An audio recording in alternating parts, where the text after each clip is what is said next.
Hi, I'm Debbie Foreman, and welcome back to another episode of GAPCAST. GAPCAST is a place where I talk about the world of gaps, systemic gaps that hinder progress, frameworks to solve them, opportunities to become the better you or the better company, because gaps are everywhere, but they're just not talked about all that much. So, as you guys know, at GAPCAST, I usually react to videos or publications by other people that talk about the world of gaps. Well, what have I done?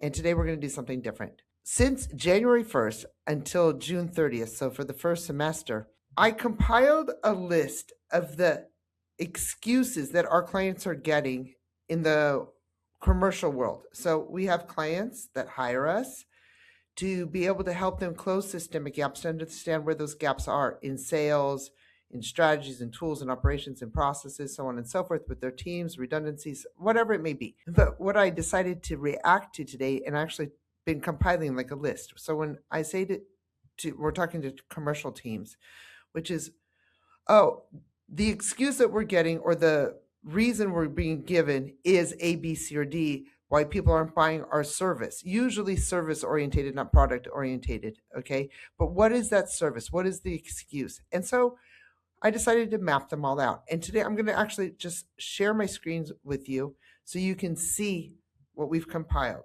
But what have I done? We took the excuse or the reason that is given, what the interpretation of that is, and what type of gap that is. But before I begin, I'm actually going to share with you a little bit about the world of gaps. It's in our ebook. You can grab the ebook right here. The link will be posted, and you can download it and you can do a little exercise. But just in case you're asking, well, wait, I don't quite understand what she's talking about, the world of gaps, let me show you what that actually means. Okay, so here we go. Okay, so there you go. When you guys get the ebook, you're going to see it looks like this: closing systemic gaps, human development, whatever, and everything that's in it, a little bit about myself. But what I wanted to get to here, just to bring clarity into the conversation, what are gaps? You guys know this because everybody talks about gaps all the time, but nobody looks at them systemically. So I want to just bring you to the definition of what the world of gaps is, what we work with, so you can understand a little bit about this bucket list of excuses that you are probably going through if you own a company, if you're sell your service, if you are a consultant, whatever kind of service world that you work in. So a gap is the distance between what you perceive and what you know. So when you're working in sales and marketing, branding, so on and so forth, you know that you're trying to get a message across. But what does that person perceive and what do they know from what they're perceiving? And then in sales, the same thing. When you're trying to be hired for that, what you intend, what is your intention, and what are you actually achieving? So a lot of times you intend to sell a lot, but you're achieving less sales, or you intend to have a revenue growth, whatever it may be. But that's the intention. And the achievement can feel like a problem set of stagnation, qualification, competition, and the results aren't there. And a lot of times when that happens, another gap is identified, which are the skills that you, your team possess, or maybe the skills that your client base or potential client base actually possesses, and the skills that they lack. So by offering a skill upgrade, often you're able to close that gap that helps with the sales and the acquisition. And then the effort you give and the results you get. Well, again, the problem set. If you're putting in a lot of effort, but you're in stagnation, then your problem set is results, then, there's that gap. I want to go just a little bit more into that. Like I said, the problem set. Stagnation, qualification, competition, and results. When you're trying to make sales, if that problem set, one or more of those hits you, then you've got another problem, which is the hidden cost. And often that feels like invisibility. Why don't people see me or understand me or know me for who I am and what I do? And why closing gaps matters. Okay, I'm not going to get into the rest of this. I just wanted to do a quick, well, you know what? Actually, as I'm scrolling down here, I'm kind of doing this on the spur of the moment. A lot, and we're going to talk about this in the bucket list. Okay, I'm going to get into that in 1 second. But the emotional and the human dimension behind it, which is fear and frustration, imposter syndrome, and invisibility. Okay, so we're looking at this here if you own your own business and sales aren't going like they should, or you're not getting to where you are because that problem set of stagnation, qualification, competition results is there, you might start getting afraid that you're not doing the right job or you're not doing it properly. And if you're afraid, you often get frustrated. I'm trying so hard and I'm not getting there because that stagnation, that result's not there. And then when that builds up, oh my God, why is everybody doing it better than me? Like grass is always greener on the other side, and I'm just not good enough, so on and so forth. And then that imposter syndrome comes in, and then that invisibility comes out. And it always goes back to there's a gap or there's a series of gaps, and those gaps cause problems: stagnation, qualification, competition, and results, causing fear, frustration, imposter syndrome, and the cost of invisibility. Now, what am I going to do? I want to talk about a basic framework. All right. It seems so easy. It seems so simple. See what's missing. That's an awareness. That's a diagnostic phase. Do, do, do what needs to be done to become who you were meant to be, what you were meant to be, where you want to go. The gap in this is everybody perceives that there's something, but they're not able to see it because there's no, well, we have it, but there's a lot of, most of the time, there's not like a systemic process to be able to see where those gaps lie. So bring those gaps to life, see them, and then almost everybody goes, well, now I just have to become what I need to become, because doing the work, the planning, the forecasting, the execution from what you see and that needs to be corrected to close that gap, to become what you were meant to be or to do, and those outcomes and those results and that final impact. Today, we're going to talk a lot about the objections, the world of objections, the bucket list of objections. Okay. And those objections that I'm going to go through talk about the trust gap, the capacity gap, the clarity gap, and the urgency gap. So I know you're still kind of going, where is she going with this? And now I'm going to bring that to the bucket list. All right, so now we have the bucket list here. Okay, I believe you're able to see the bucket list, and there we are. It's right there for you. Okay, basically, this is a compilation. So here's the trust gap. Here's a capacity gap, clarity gap, and urgency gap. What is a trust gap? The key characteristics. A trust gap is rooted in self-doubt, identity-based hesitation, fear of failure, and the need for external validation or external proof. A capacity gap stems from the feeling of being overwhelmed, believing change requires massive effort and mismanagement of time or structure, or time and place, or time and space. Okay, I hone in a lot on time and space, because when you can get that time and space gap figured out, a lot of stuff usually, and which often goes into redundancies or into procrastination. All right, clarity gap, driven by lack of diagnostic insight, confusing effort with effectiveness. You put in a lot of effort, but it's not effective, or misunderstanding a system's value. And an urgency gap, marked by procrastination, complacency, ignoring the cost of inaction, prioritizing short-term comfort over necessary change. Short-term comfort.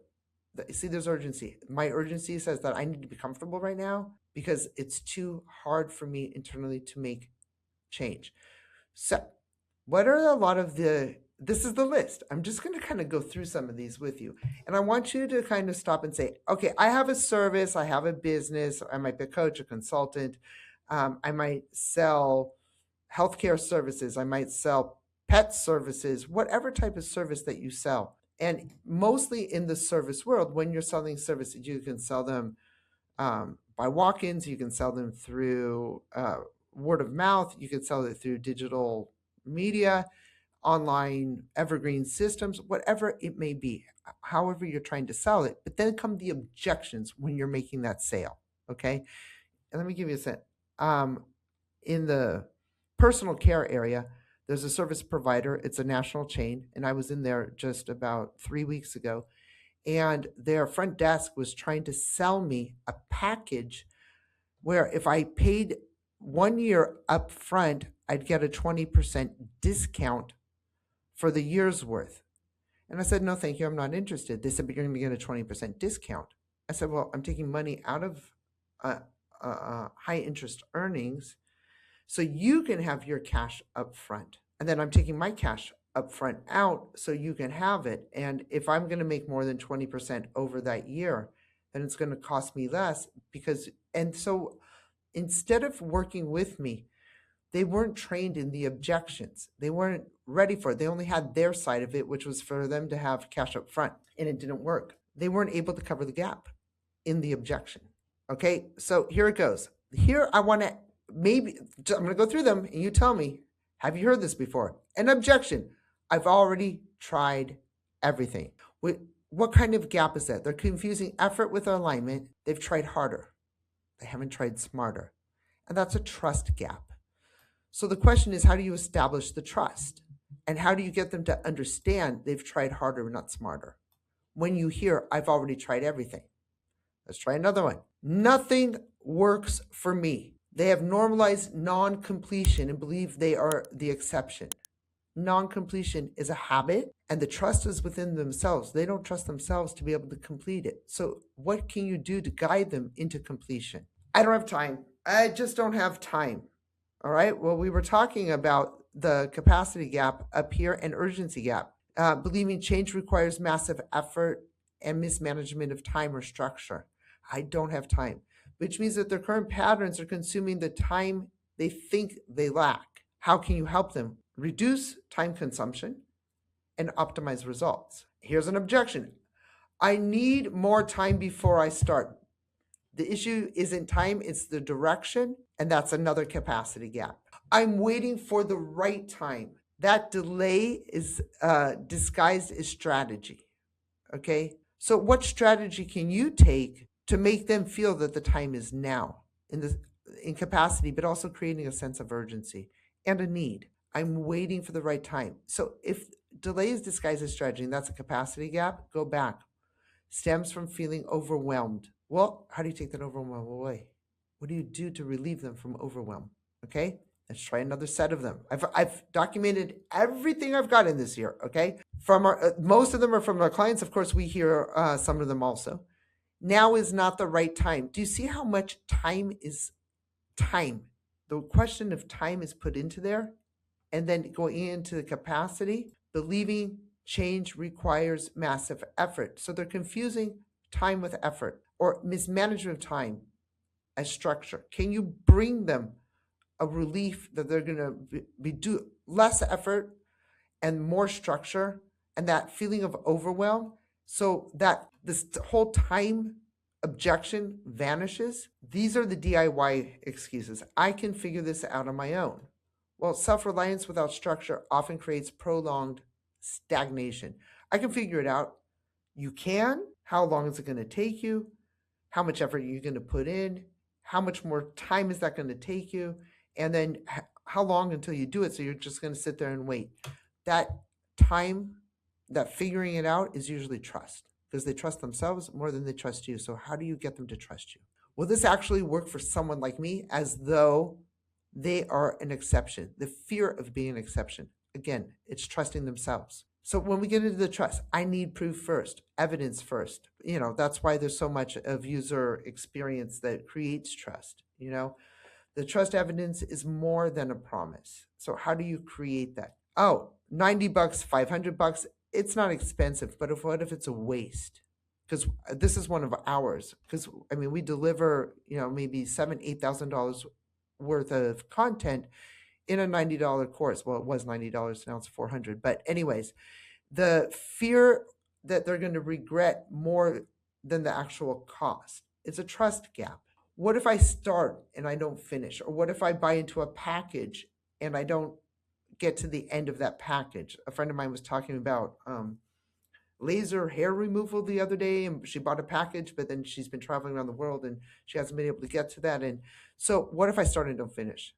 So it's a confidence has been damaged by previous unfinished attempts of something. That's a trust gap. They're trusting themselves to get through to the end. What do you offer to help them get through to the end? I'm too far behind. A lot of times that's a skill gap. They're measuring themselves against others in their trajectory, and they feel like they don't have the skills and that they're growing behind.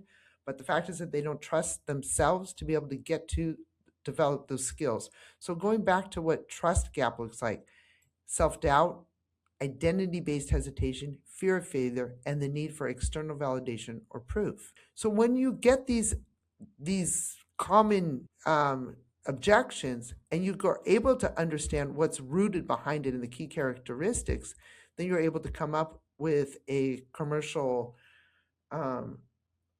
like set of counter objections. How are you going to counter object this for each one of those and be prepared and ready for it so it flows seamlessly? Here we go.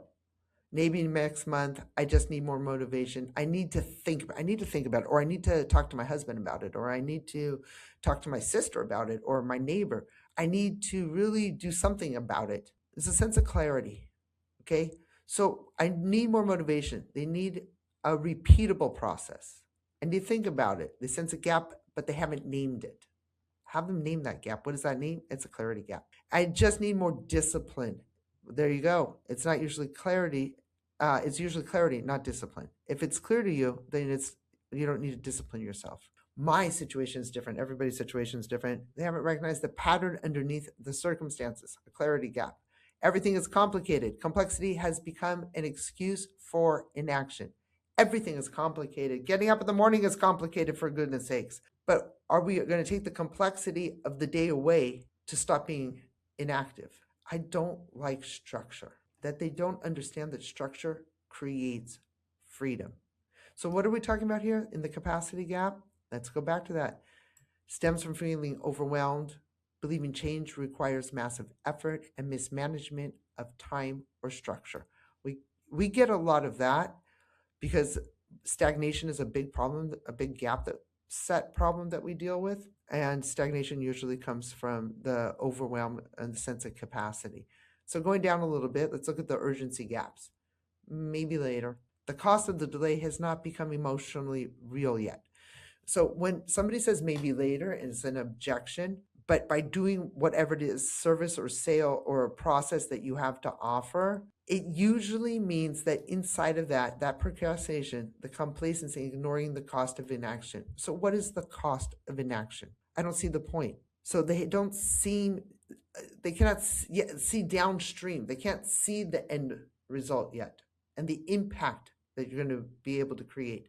Are you able to show them when there's an urgency gap that by being able to forecast, look ahead, they're able to see that final impact, that when they look in the rearview mirror, wow, I'm so glad I did that. I've gotten this far without it. Yeah, we've gotten, talk about that to AI, and so a lot of people are hesitating with AI. Yeah, you have. Before Google, you did. So measuring survival instead of potential, which also comes into that feeling of overwhelm and the feeling that I don't have the skills to get there. But when they say I've gotten this far without it, it's urgency, complacency, and ignoring the cost of inaction.